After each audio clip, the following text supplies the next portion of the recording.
The winter of 1944 settled over Western Europe with a brutal, merciless chill.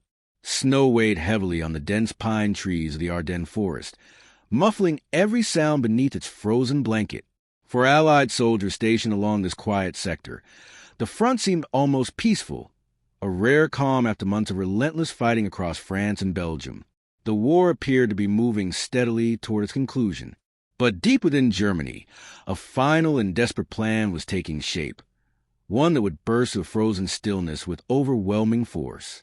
This plan, conceived personally by Adolf Hitler, aimed to split the Allied armies, recapture lost territory, and force a negotiated peace on the Western Front.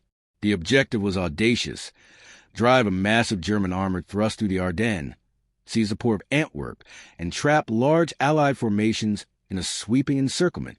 It was a gamble born from shrinking resources and fading opportunities, yet one that Germany hoped could reverse their fortunes. To execute this operation, codenamed Wacht am Rhein, Germany assembled a striking force of nearly 200,000 soldiers, more than 1,000 tanks and armored vehicles, and substantial artillery. Many of the units chosen for the offensive were elite formations, including seasoned paratroopers and the feared Waffen-SS armored divisions. Their movements were concealed under strict radio silence, nighttime marches, and the natural camouflage of the forest. Even Allied area reconnaissance struggled to detect the buildup due to heavy cloud cover and winter storms. On the Allied side, the Ardennes sector was considered a quiet line, an area unlikely to see major action. Here, American divisions recovering from earlier battles were positioned along a thin defensive line, stretched across small towns, roads, and river crossings. These units were courageous and capable, but not prepared for a sudden, full-scale armored assault. Supplies were limited. Communication lines were thin, and the frozen terrain made rapid reinforcement nearly impossible. As dawn approached on December 16th, 1944, the stillness of the forest shattered. German artillery opened with a thunderous bombardment, the shock waves rolling through villages and snow-covered ridges. In moments, communication lines were severed, outposts thrown into chaos, and the forest illuminated with flashes of gunfire.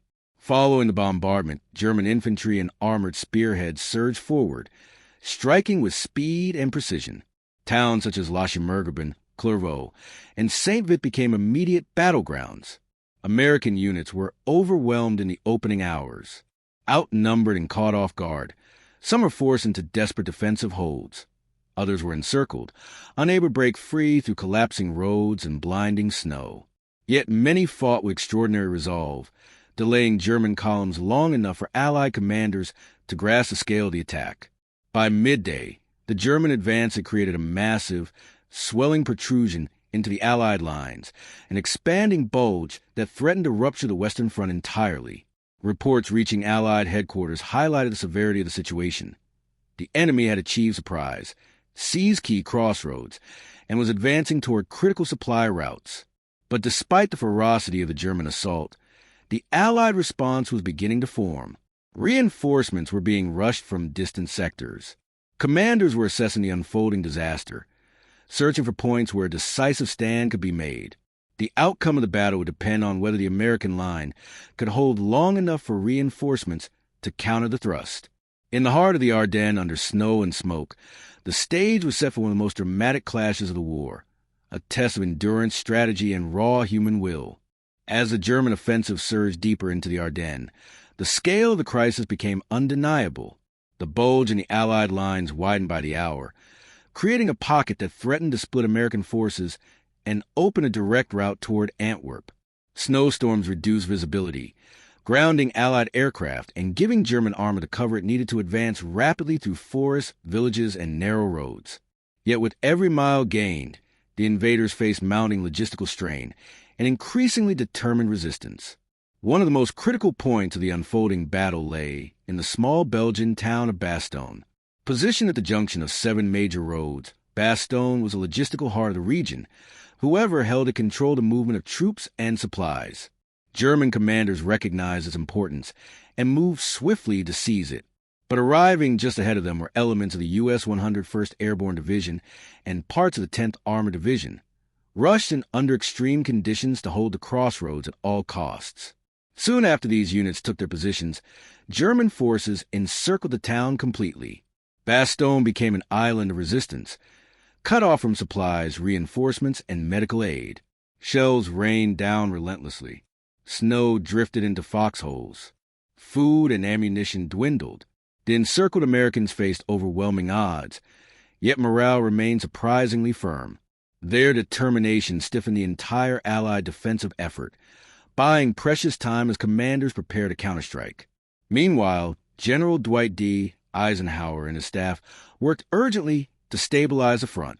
Reinforcements from as far as northern France and southern Luxembourg were mobilized. Among the leading formations tasked with relieving Bastogne was General George S. Patton's Third Army. In a remarkable feat of operational maneuver, Patton redirected 3 entire divisions northward through icy roads and poor weather, reaching the outskirts of the Ardennes far sooner than German planners believed possible. As Patton's forces advanced, the German offensive began to show signs of strain. The Wehrmacht had launched the operation with limited fuel supplies, hoping to capture Allied stockpiles as they advanced. But American delaying actions, combined with scattered pockets of resistance, slowed their progress. Fuel convoys failed to reach forward units. Tanks that once spearheaded the attack now sat immobilized in the snow, abandoned by their crews. On December 26, the relief of Bastogne was achieved. Elements of Patton's forces broke through the encirclement, pushing back German units and reopening a vital supply corridor. The defenders, exhausted but unbroken, emerged from the town's shattered streets as symbols of resilience. Their stand marked a turning point in the battle. With Bastogne secured, the Allies shifted to a full-scale counteroffensive. As the skies cleared in late December, Allied air power returned with devastating effect. Fighter bombers struck German columns, supply lines, and armor positions, crippling the offensive. By early January 1945, the Bulge and the Allied line began to recede, the German attack grinding to a halt under relentless pressure. The Ardennes offensive had cost Germany irreplaceable resources: tanks, aircraft, fuel, and tens of thousands of experienced soldiers. What was intended to be a decisive blow to the Western Allies instead became a catastrophic gamble that accelerated the collapse of Nazi Germany. For the Americans, the battle became a testament to resilience, improvisation, and sacrifice in the face of overwhelming odds. As winter slowly loosened its grip, the shattered forest stood silent once more. The Bulge and the lines had been pushed back. The siege lifted, and the momentum of the war firmly returned to Allied hands. The Ardennes, once a quiet sector, had become the ground where Hitler's final major offensive was broken, an event that echoed across the closing months of World War II.